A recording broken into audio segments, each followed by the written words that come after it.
أعوذ بالله من الشيطان الرجيم.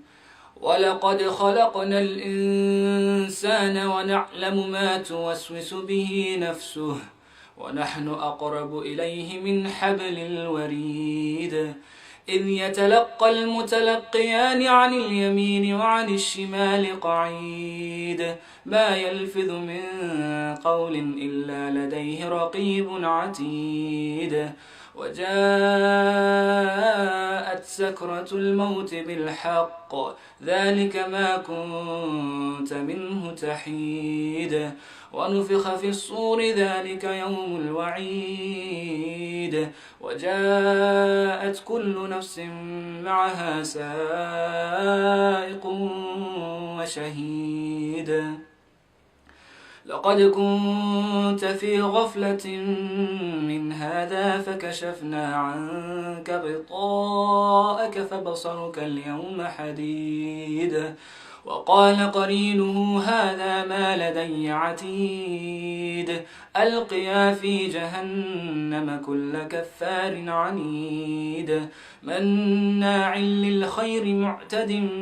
مريب الذي جعل مع الله إلها آخر فألقياه في العذاب الشديد قال قرينه ربنا ما أطغيته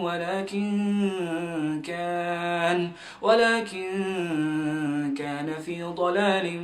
بعيد قال لا تختصموا لدي وقد قدمت إليكم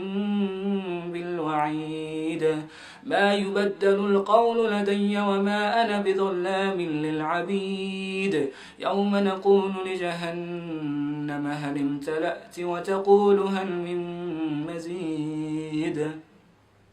وأزلفت الجنة للمتقين غير بعيد هذا ما توعدون لكل أواب حفيظ من خشي الرحمن بالغيب وجاء بقلب